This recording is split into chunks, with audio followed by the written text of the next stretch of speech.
You know, skiing gives you this connection to nature that is just unbelievable. If you've ever stood next to a glacier that's moving 22 feet a day and you hear the rumblings, if you've ever been near an avalanche, if you've ever seen icebergs calving off of a glacier, you realize how small we are in this world and how powerful Mother Nature is and the respect that she deserves. And it makes you want to preserve the wilderness, the earth. It just makes you an advocate for taking care of this place we live on.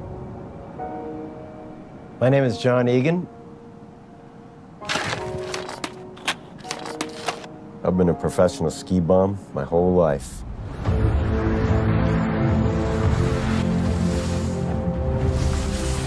What drew me to skiing as a kid was the freedom of what it felt like to flow down the hill. You could be with a whole group of people, and the second you push off, you're by yourself. So it's an individual sport that you do with other people. It's really the best of both worlds. The way it turned into a profession was that I followed my passions and came to Sugarbush in 1976. I got really good because of my instinct of how to jump out of the gate and start. So if you got next to me, you weren't going to beat me. That was just my gig. You know, I ski all over the world and people ask me, why do you live in Sugarbush, Vermont?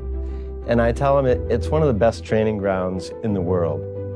When I come back home from a crazy place like Siberia or Antarctica, and I jump in the lift line and I'm skiing with the locals here, they're hardcore. They're really skiing every single day in all conditions.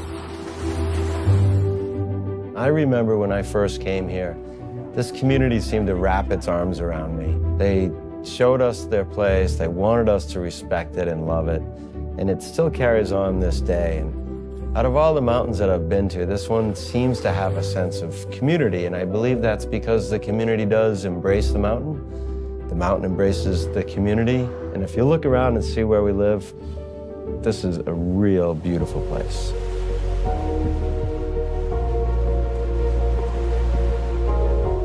I feel like it's my time to pass on and mentor all that Sugarbush has taught me.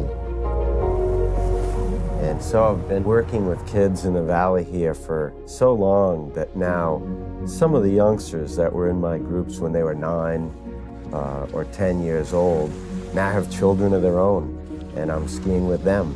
And it's just amazing to me that I've been able to reach and teach so many generations of youngsters, and it's just really made for a very fulfilling and full life. You know, much like Sugarbush, I just turned 60 this year, and people ask if I'm bored yet. But the cool thing about this sport is every time you push off, it's different. You're never on the exact same bit of snow, bit of mountain, same condition as you were before. It's really a challenge each and every time, and if you look at it like that, it never gets old.